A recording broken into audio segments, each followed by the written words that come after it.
Hi friends, ಇಂದಿನ Almatti dam ಮಟ್ಟ ಮತ್ತು ಒಳಹರಿವು ಎಷ್ಟಿದೆ ಅನ್ನೋದು ಈ ವಿಡಿಯೋದಲ್ಲಿ ನೋಡ್ತಿದ್ದೀವಿ. ಇದಕ್ಕೆ ಮುಂಚೆ ನಮ್ಮ ಚಾನಲವನ್ನು ಸಬ್ಸ್ಕ್ರೈಬ್ ಆಗಿಲ್ಲ ಅಂದರೆ ಕೂಡಲೇ ಸಬ್ಸ್ಕ್ರೈಬನ್ನು ಮಾಡಿಕೊಳ್ಳಿ ಮತ್ತು ವಿಡಿಯೋವನ್ನು ಲೈಕ್ ಮಾಡಿ ಮತ್ತು ಶೇರ್ ಮಾಡಿ. ಜೈ ಜವಾನ್ ಜೈ ಕಿಸಾನ್. ವಿಜಯಪುರ ಮತ್ತು ಬಾಗಲಕೋಟೆಯಲ್ಲಿ ಮಳೆ ಎಂಬುದು ಉತ್ತಮವಾಗಿ ಆಗುವುದರಿಂದ ನದಿಯೇ ತುಂಬಿ ನೀರನ್ನೋದು ಹರಿಯುತ್ತಿದೆ.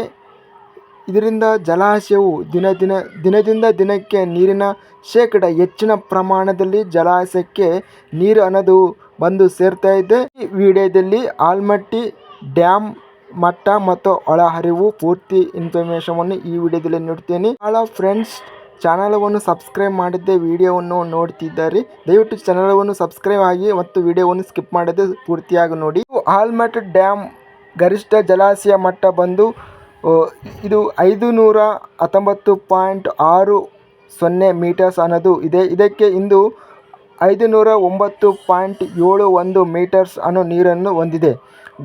ಗರಿಷ್ಠ ಜಲಾಶಯ ಸಾಮರ್ಥ್ಯ ಬಂದು 123.08 TMC ಇದ್ದರೆ ಇದಕ್ಕೆ ಇಂದು 28.66 TMC ಅನ್ನೋ ನೀರನ್ನು ಹೊಂದಿದೆ. ನೀರಿನ ಒಳಹರಿವು ಬಂದು 5291 ಕ್ಯೂಸೆಕ್ಗಳು. ನೀರಿನ ಹೊರಹರಿವು ಬಂದು 430 ಕ್ಯೂಸೆಕ್ಗಳು.